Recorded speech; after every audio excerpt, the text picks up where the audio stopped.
4টি writ petition শুনানি হয় মহামান্য হাইকোর্টের মাননীয় বিচারপতি ফাহমিদা কাদের এবং মাননীয় বিচারপতি মবিনা আসাফের কোর্টে। এই রিট পিটিশনগুলা বায়রার নির্বাচনকে বিভিন্ন পর্যায়ে চ্যালেঞ্জ করে দায়ের করা হয়েছিল। পরবর্তী সময়ে এই রিট পিটিশনগুলা পর্যায়ক্রমে চেম্বার জজ, তারপর আপিল বিভাগে শুনানি হয়। আপিল বিভাগ থেকে শুনানির জন্য সময় নির্ধারণ করে উক্ত দ্বৈত বেঞ্চে পাঠানো হয়। আজকে বায়রার এই 4টি রিট পিটিশন নিষ্পত্তি করে 4 সপ্তাহের ভিতরে প্রশাসক নিয়োগ দিয়ে নির্বাচন সম্পন্ন করার নির্দেশ দিয়েছে। তো এক্ষেত্রে আমাদের বক্তব্য ছিল যে কোর্ট যেই বক্তব্যগুলো আমাদের গ্রহণ করেছে সেখানে ছিল যে এই নির্বাচনে একটি আপিল বোর্ড এবং নির্বাচনী বোর্ড যারা চেয়ারম্যান ছিল তারা ইতিমধ্যে পালিয়ে গিয়েছে।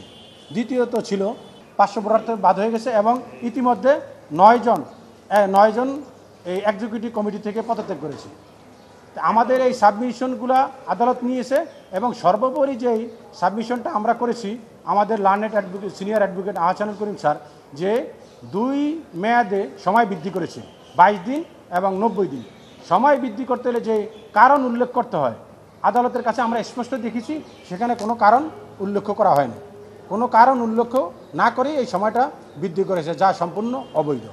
এবং 500 ভোটার তালিকা সর্বোপরি এই সমস্ত বিষয়গুলি আদালত আমলে নিয়ে 4 সপ্তাহের ভিতরে প্রশাসক নিয়োগ দিয়ে বাণিজ্য মন্ত্রণালয়ের সচিবকে নির্বাচন সম্পন্ন করার নির্দেশ দিয়েছে।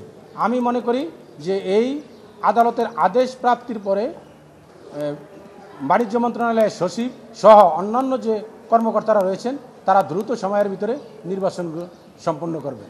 যেহেতু বায়রা একটি গুরুত্বপূর্ণ প্রতিষ্ঠান আমাদের জন্য, এই নির্বাচনটা সঠিক সুষ্ঠুভাবে হয় আমাদের জন্য বাঞ্ছনীয়। আমি আশা করব আজকের এই আদেশের ফলে আমরা ন্যায় বিচার পেয়েছি, দ্রুত সময়ের ভিতরে নির্বাচনটা সম্পন্ন হবে।